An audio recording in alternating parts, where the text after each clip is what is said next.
네, 이제 중요한 주제로 넘어가겠습니다. 바로 올바른 모델을 선택하는 방법입니다. 결국에 지금까지 다양한 모델과 그리고 그들의 특성에 대해서 배웠는데 결국에 이제 실제 문제를 해결할 때 항상 이런 문제에 직면하게 되겠습니다. 그래서 어떤 모델을 사용하는 게 좋을 것인가 이거에 이제 선택을 해야 되겠죠. 그래서 이 질문에 답하기 위해서 여러 가지 후보 모델이 있는 상황을 생각해 볼 수 있습니다. 예를 들어서 딥러닝을 쓴다라고 했을 때 레이어가 5개가 좋은지 2개가 좋은지 10개가 좋은지 이런 각각의 모델들이 존재할 수 있겠죠. 그래서 이 중에서 우리는 올바른 모델을 선택하고자 합니다. 여기서 이제 올바른 모델이라는 말의 의미에 대해서 생각을 해봅시다. 그래서 실제로는 모든 모델이 어느 정도 이제 틀렸다라고 할 수가 있습니다. 그래서 조지 박스라는 유명한 통계학자의 말을 인용을 하자면은 모든 모델은 사실 틀렸지만 어떤 모델은 특정 상황에서 유용하다라고 이렇게 말을 한 바가 있습니다. 이 말의 뜻을 생각을 해보면은 이것은 우리가 현실 세계를 완벽하게 모델링 할 수는 없지만 우리의 목적에 충분히 가까운 모델을 만들 수 있다라는 뜻입니다. 예를 들어서 그 예를 들어서 이제 뉴턴의 운동 법칙 같은 거는 일상생활에서 우리의 운동을 예측할 때 매우 유용합니다. 뭐 차량의 속도라든지 뭐 힘, 뭐 이런 것들을 예측할 때 유용하게 되겠죠. 하지만 아인슈타인의 상대성 이론에 따르면은 사실 뉴턴의 운동 법칙은 엄격하게 말씀 틀렸습니다. 그래서 상대성 이론에 따르면은 완벽하게 정확하지 않은 게 뉴턴의 운동 법칙임에도 불구하고 우리가 얘를 뉴턴의 운동 법칙을 일반 운동에 사용하는 것이 무리가 없죠. 왜냐하면 뉴턴의 운동 법칙이 우리의 목적에 충분하게 올바르기 때문입니다. 그래서 우리의 목표는 완벽한 모델을 찾는 게 아니라 주어진 데이터와 목적에 가장 적합한 모델을 찾는 것입니다. 우리가 굳이 차량의 속도 계산을 위해서 상대성 이론까지 쓸 필요는 없고 뉴턴의 운동 법칙이면 충분하듯이 우리가 적당한 데이터에 대해서 적당한 모델을 사용하는 게 우리의 목적이라고 할 수가 있습니다. 그래서 베이지안 접근법의 핵심은 이 불확실성을 확률로 표현하는 게 되겠고요. 그래서 베이지안 의사결정 이론을 사용을 해서 이 모델이 올바를 확률을 계산을 하고 이를 바탕으로 결정을 내리는 것입니다. 그래서 마치 시험 문제를 풀 때 각 선택지가 정답일 확률을 계산한 이후에 가장 확률이 높은 것을 고르는 것과 비슷하다라고 할 수가 있습니다. 네, 그래서 이제 그것을 하기 위한 방법인 베이지안 가설 검정에 대해서 알아보겠습니다. 일단 가설 검정이라는 말을 먼저 보면은 우리가 어떤 주장이 이제 가설이 되겠죠. 이 가설이 참인지 거짓인지를 데이터를 바탕으로 판단하는 과정이 가설 검정입니다. 그래서 베이지안 가설 검정에서는 여기선 두 개의 가설이 있다라고 가정을 합니다. 첫 번째는 이제 귀무 가설이라고 부르는 널 하이포테시스라는 이게 되겠고요. 이걸 M0라고 표기를 하고 그 다음에 이제 대립 가설 그래서 이제 alternative hypothesis를 이제 M1이라고 표기를 합니다. 그래서 모델이 두 개가 있는 것이죠. 기무 가설이랑 대립 가설이 있는데 기무 가설 이제 M0는 일반적으로 차이가 없다 또는 효과가 없다라는 주장을 기무 가설로 둡니다. 그리고 대립 가설은 일반적으로 차이가 있다 혹은 효과가 있다라는 이 모델을 대립 가설로 두게 되겠습니다. 예를 들어서 뭐 약물을 테스트하는 상황을 생각했을 때 M0는 이 약물은 효과가 없다라는 모델이 되겠고요. M1은 이 약물은 효과가 있다라는 모델이 되겠습니다. 그래서 우리의 목표는 어느 쪽이 더 참일 가능성이 높은지를 결정하는 것입니다. 그리고 베이지안 접근법에서는 각 가설의 사후 확률을 계산을 합니다. 즉 데이터를 관찰한 후에 각 가설이 참일 확률을 계산하는 것입니다. 그래서 결과적으로 데이터가 주어졌을 때 M1의 확률과 데이터가 주어졌을 때 M0의 확률을 계산한 이후에 그래서 우리가 이 확률 값이 M1이 더 크다라고 한다면은 M1을 택하는 게 되겠죠. 그래서 직관적으로 생각을 해보면 이제 이해가 되겠죠. 데이터를 본 이후에 M1이 참일 확률이 M0가 참일 확률보다 크다면 그냥 M1을 선택하는 그런 말이니까요. 합리적인 선택이 되겠습니다. 그래서 이것을 베이즈 정리를 사용해서 이 조건을 변형시킬 수가 있습니다. 그래서 얘가 이제 포스테리어이기 때문에 PM1 바 D랑 PM0 바 D가 포스테리어이기 때문에 각각 이제 라이클리우드랑 프라이어의 곱으로 이루어져 있겠죠. 그래서 이 왼쪽에 있는 애를 풀어서 써보면은 우리가 라이클리우드인 P 디바 M1 그리고 프라이어인 PM1으로 쓸 수가 있고요. 그 다음에 밑에 에비던스가 있게 되겠죠. 그리고 오른쪽에 있는 애를 써보면은 얘도 마찬가지로 분모의 에비던스가 있고요. 그리고 위에도 라이클리우드랑 프라이어의 곱으로 이루어져 있습니다. 네, 이런 식으로 이루어져 있는데 여기서 이제 왼쪽이 클 때 M1을 선택하자라고 할 수 있는데요. 여기서 PD는 이렇게 약분을 시킬 수가 있겠죠. 양수값이니까요. 이렇게 약분을 시켜도 부동호의 방향이 유지가 됩니다. 그래서 결과적으로 보면은 우리가 수식을 이렇게 프라이어랑 라이클리우드의 곱이 왼쪽이 더 클 때 M1을 채택하다라고 이제 그렇게 얘기를 할 수가 있습니다. 여기서 또 이제 프라이어라는 것은 뭐냐면은 우리가 M1을 사전 지식을 가지고 있는 그 확률이 되겠고요. 그리고 M2의 이제 사전 지식 확률도 이제 프라이어 M2가 되겠죠. 그래서 결과적으로 우리가 모델 M1에 더 비중을 줄 것인지 M2에 비중을 둘 것인지를 사전 지식으로 활용할 수가 있는데 우리가 기본적으로는 둘 다 0.5로 둘 수가 있습니다. 그래서 사전 지식이 없다라고 가정을 했을 때 M1을 우리가 선택할 확률도 50%, M0를 선택할 확률도 50%. 여기서 2라고 썼지만 사실 제로죠. 네, 그래서 M0를 선택할 확률 그리고 M1을 선택할 확률 각각 50%로 두게 되면은 이 식이 더 간단해질 수가 있죠. 그래서 각각 50%로 두게 되면은 두 확률이 같아지니까 얘도 약분이 됩니다. 그래서 결과적으로 남는 거는 이 라이클리우드 부분만 남아가지고 라이클리우드 왼쪽이 더 클 때 M1의 라이클리우드가 더 클 때 우리는 M1을 선택하자라는 식으로 바꿀 수가 있습니다. 이를 이제 비율의 형태로 표현을 해서 우리가 양변을 이제 P 디바 M0로 나눠주게 되면은 이렇게 표현을 할 수가 있겠죠. 라이클리우드의 비율이 1 이상일 때, 정확히 말해서는 1 초과일 때 M1을 선택하자라고 이렇게 쓸 수가 있습니다.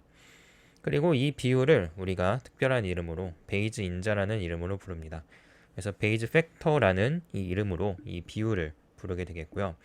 그래서 M0의 라이클리후드랑 M1의 라이클리후드의 비율을 베이즈 팩터라는 이렇게 이름을 붙여서 부르고 얘를 기호로는 B 1,0이라고 표기를 해서 씁니다.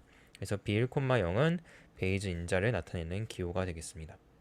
네, 그래서 이 베이즈 인자의 수치는 데이터가 각 가설을 얼마나 강력히 지지하는지를 나타내는 수치가 되겠습니다.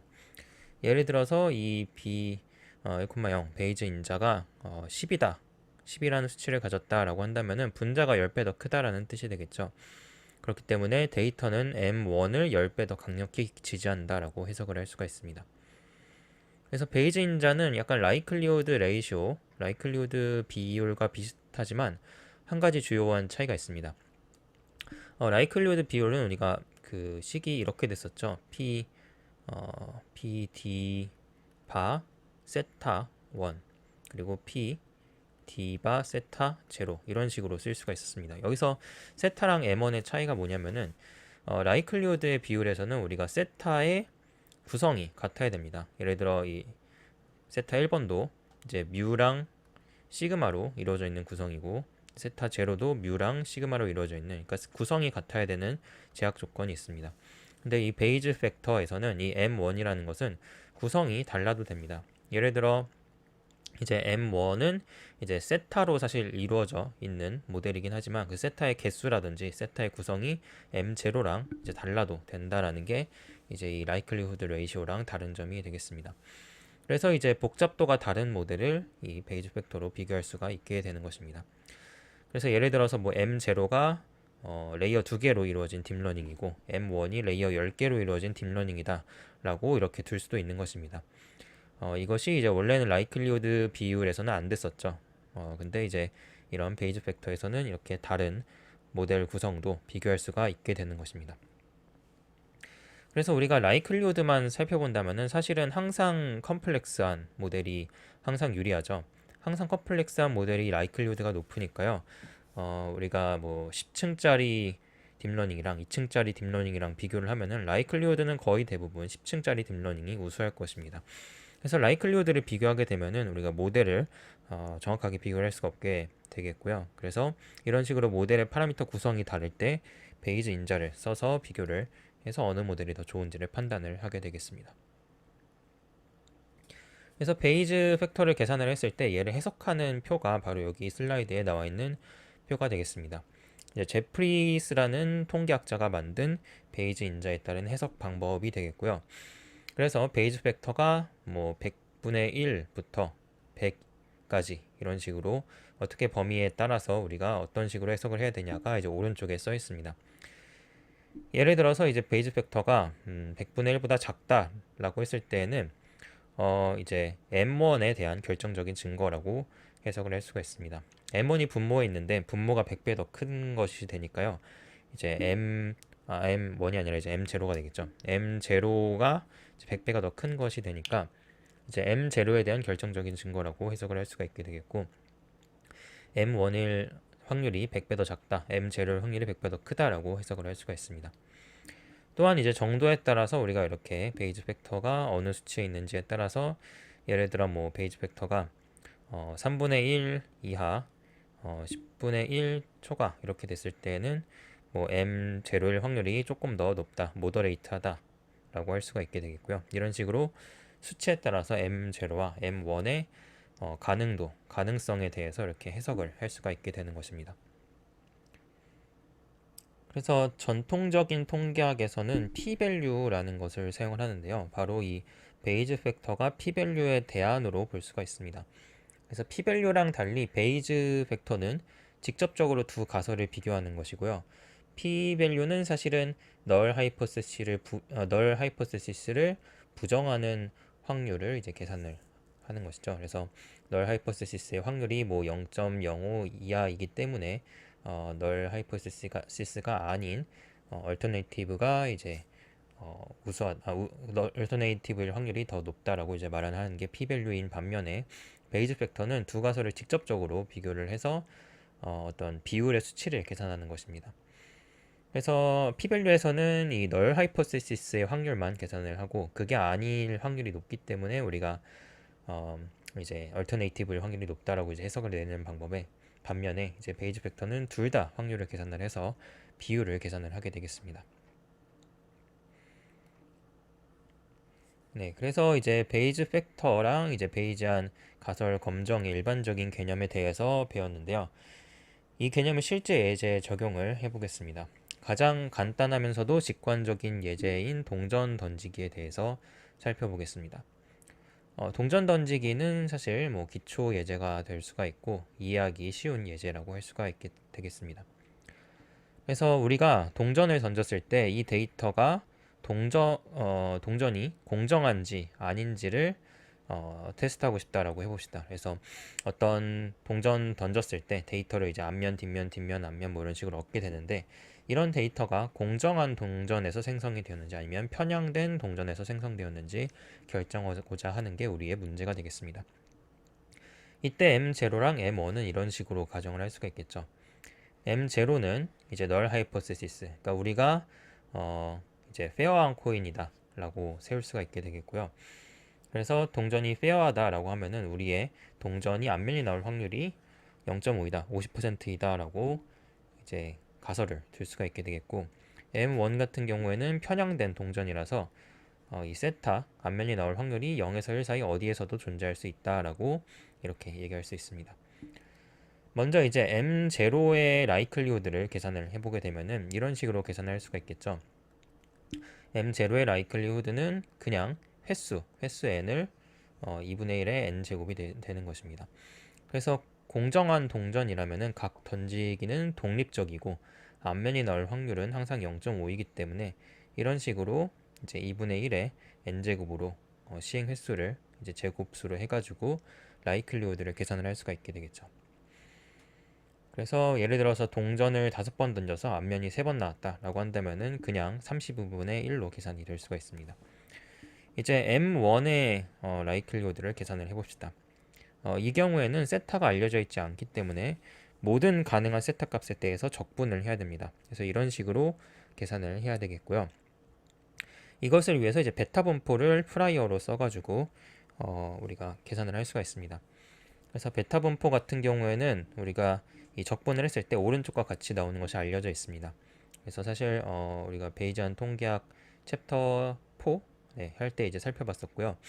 그래서 이제 베타 프라이어를 사용했을 때 적분을 세타에 대해서 하게 되면은 오른쪽과 같이 나온다라고 이제 배웠었습니다. 그래서 이 식을 이용하게 되면은 우리가 P 디바 M1 즉 이제 M1의 라이클리후드를 계산할 수 있는 것입니다. 그래서 뭐 동전을 5번 던져서 3번 앞면이 나왔다라고 했을 때에는 우리가 이 3이 N1이 되겠고요. 2가 N0가 되겠고, 그리고 프라이어를 우리가 균일한 사정분포를 사용해서 이제 1, 2를 두게 되면은 우리가 이제 베타 11 분의 베타 4,3으로 둘 수가 있습니다. 이것을 실제로 이제 계산을 해보면은 이제 베타 11은 이제 분모가 1이 되겠고요. 그리고 위에 베타 4,3이 되니까요. 얘는 이제 60분의 1로 계산이 되는 확률이 되어서 이제 대략적으로 베이즈 인자를 이제 계산을 할 수가 있겠죠. 그래서 우리가 5번 던졌는데 3번 앞면이 나왔다라고 했을 때 이제 M0의 라이클리후드는 이제 32분의 1이 나오고요. 그리고 M1의 라이클리후드는 60분의 1이 나옵니다. 그래서 앞에 배웠던 이제 베이즈 인자를 계산을 하게 되면은 M0일 확률이 더 높다. 2배 정도 더 높아서 이제 베이즈 인자는 2분의 1 정도, 0.5 정도가 나오게 되겠습니다.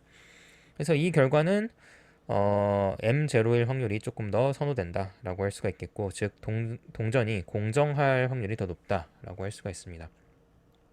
그래서 직관적으로 이해가 되겠죠. 5번 중 3번 정도 앞면이 나왔으면은 동전이 공정할 확률이 좀 높을 것이다 라고 얘기를 할 수가 있습니다. 충분히 설명되는 결과라고 할 수가 있게 되겠죠. 네, 이제 라이클리후드, 정확히 말해서는 마지널 라이클리후드의 시각화 그림을 보도록 하겠습니다. 방금 봤었던 동전 던지기 예제에서 앞면의 수에 따른 로그 마지널 라이클리후드를 보여주게 되겠습니다. 그래서 로그 마지널 라이클리후드는 앞서 봤었던 이제 P D바 M이라고 할 수가 있고요. 이게 이제 앞면이 5번 던졌을 때 몇 번 나왔는지에 따라서 걔를 이제 X축에다 두고, 그리고 로그 P D바 M을 이제 Y축으로 둔 것입니다. 그래서 이제 X축은 N1이라고 할 수가 있고요. Y축은 로그 P D바 M이라고 할 수가 있습니다. 그래서 우리가 만약에 그러니까 앞면이 2번, 3번 정도 나왔다라고 했을 때에는 이 동전이 공정하지 않을 확률이 굉장히 낮게 관측이 되겠고요.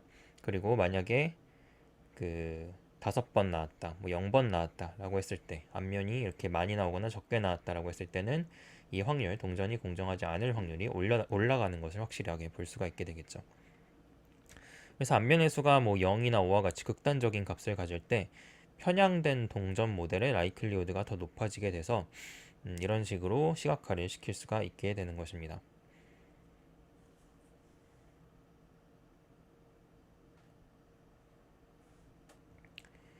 네, 그래서 이제 앞에 예제에서는 베이지안 모델 선택에 일반적인 2개의 모델이 있을 때 이제 알아봤었는데요. 근데 사실은 2개의 모델을 비교하는 게 아니라 실제로 많은 모델들 중에서 하나를 선택해야 하는 경우가 훨씬 많습니다. 그래서 2개 이상의 모델로 구성된 M이라는 집합이 있다라고 했을 때 이 중에서 좋은 모델을 선택하는 것이 이제 우리의 목적이라고 할 수가 있겠죠. 이 M이라는 것은 모델 1부터 모델 제로부터라고 할까요? 모델 제로부터 모델 1 이런 식으로 모델 이제 뭐 K개가 있다라고 했을 때 그 중에서 가장 확률이 높은 모델을 선택하는 게 우리의 목적이라고 할 수가 있습니다. 그래서 이제 M 중에서 가장 좋은 모델인 스몰 m을 하나 고르는 것이 우리의 목표가 되겠습니다. 그래서 이것을 우리가 수학적인 기호로 표기를 해보자면은 많은 모델 중에서 데이터로 해석을 했을 때 이 probability 사후 확률이 가장 높은 m을 선택을 해서 우리가 걔를 선택한 m hat이라고 두겠다라고 이렇게 수학적인 기호로 표기를 할 수가 있습니다. 그래서 데이터가 D가 주어졌을 때 모델 M의 사후 분포를 통해서 그 사후 분포가 가장 맥시마이즈 되는 모델을 선택해서 걔가 우리의 최종 모델 M 햇으로 삼겠다라는 게 되겠습니다. 이것을 베이즈 정리로 계산을 하게 되면은 결과적으로 사후 확률은 프라이어랑 라이클리후드의 곱으로 이루어지게 되겠고요. 그리고 분모는 모든 모델에 대한 사후 확률의 덧셈이 돼서 그래서 예를 들어서 모델 두 개가 있다라고 했을 때는 얘는 다음과 같이 계산을 할 수가 있겠죠.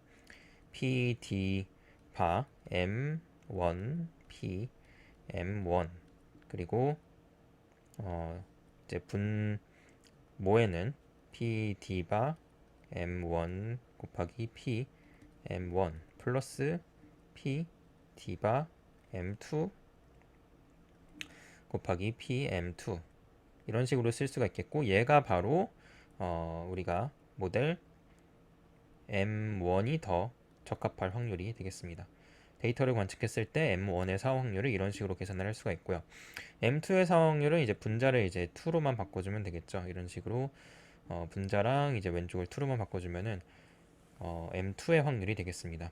그리고 이제 여기서 알 수 있듯이 M1의 확률, M1의 사후 확률이랑 M2의 사후 확률이랑 더하게 되면은 이제 1이 되는 것을 볼 수가 있습니다. 왜냐면 이제 분모로 마지널링을 시켜줬기 때문에 분모로 이제 두 개의 사후 확률 값을 더해준 것을 이제 분모로 뒀기 때문에 M1의 사후 확률과 M2의 사후 확률은 합이 1이 네, 이제 MAP 모델 선택에 대해서 알아보도록 하겠습니다. 이제 최대 사후 확률 모델 선택이죠. MAP는 이제 앞에서 자주 등장했었던 선택 방법이 되겠고 이것에 대해서 이제 해석을 알아보도록 하겠습니다. 그래서 앞에서 봤었던 이제 이런 베이지안 모델 선택 방법이 있었는데 우리가 여기서 사전 정보를 균일하다, 모델들끼리 모두 사전 정보가 균일하다라고 이렇게 가정을 할 수가 있습니다. 즉 아무런 사전 정보가 없다라고 할 수가 있겠죠. 우리가 이 모델 선택에 관해서 아무런 사전 정보가 없다라고 했을 때에는 그냥 이 사전 정보를 모델의 개수분의 1로 둘 수가 있습니다. 여기서 이제 m의 절대값처럼 보이는 기호는 m이라는 집합의 원소의 개수를 나타내고요. m이라는 집합의 원소의 개수는 즉 우리가 그 선택하고 있는 모델의 총 개수를 의미를 합니다. 그래서 그런 경우에는 이제 사전 분포를 모델마다 균일하게 놓기 위해서 모델 개수분의 1로 이렇게 놓을 수가 있습니다. 그렇게 되면은 우리가 MAP 모델은 다음과 같이 더 간단해지게 됩니다. 결국에는 PM이 주어졌을 때, 모델이 주어졌을 때 우리가 데이터의 라이클리후드가 되겠죠. 라이클리후드를 맥시마이즈 하는 M을 선택을 하자라고 할 수가 있습니다.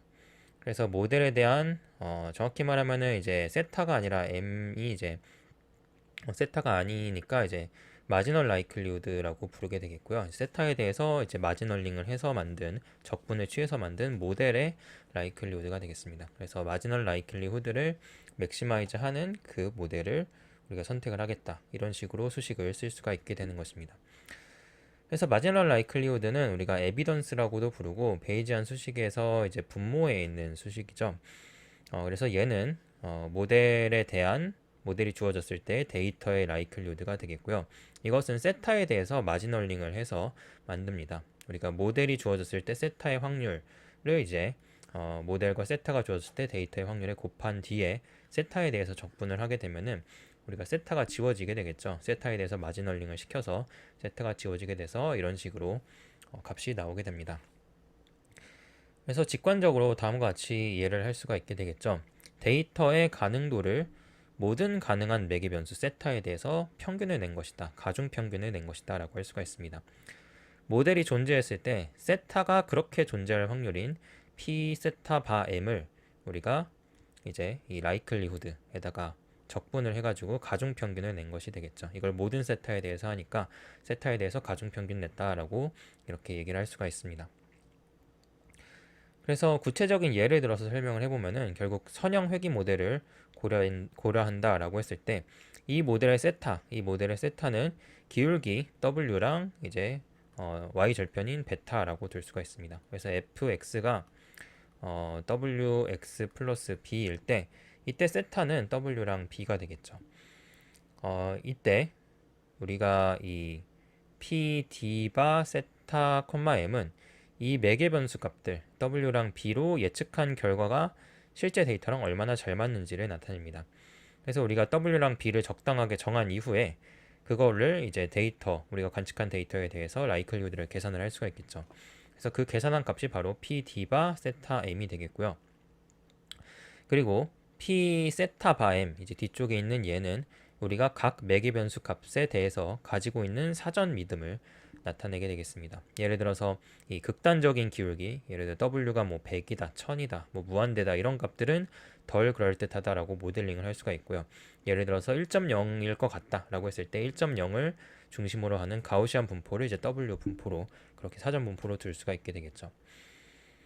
그래서 이런 식으로 우리가 세타가 그렇게 존재할 확률, 세타의 존재 확률을 이제 가중평균으로 해가지고 D의 라이클리후드에다가 곱하는 PD에다가 곱하는 그런 식으로 해서 이제 PD바 M을 구하게 되겠습니다. 그래서 마지노럴 라이클리후드를 이런 계산 방식으로 구하게 되겠고요.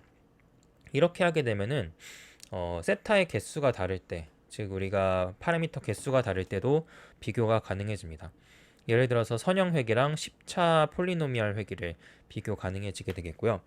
원래 이제 그 라이클리후드의 레이쇼에서는 그 세타의 구성이 일치해야지만 비교가 가능했는데 이렇게 모델 간의 비교에서는 우리가 세타에 대해서 마진러닝을 하기 때문에 파라미터의 개수가 달라도, 즉 이제 WB가 아니라 W1, 2, 3, 4 이렇게 해가지고 10차니까 W10까지 있겠죠. 이렇게 파라미터 개수가 달라도 모델끼리의 마지널 라이클리후드를 비교해서 베이즈 팩터를 계산을 할 수가 있습니다. 그리고 우리가 이 오컴의 면도날 법칙을 이 베이즈 팩터가 더 잘 따른다라고 할 수가 있습니다. 일단 오컴의 면도날 법칙은 뭐냐면은 복잡한 모델이 이제 좀 더 안 좋다라는 기본적인 믿음을 가지고 있는 것인데요.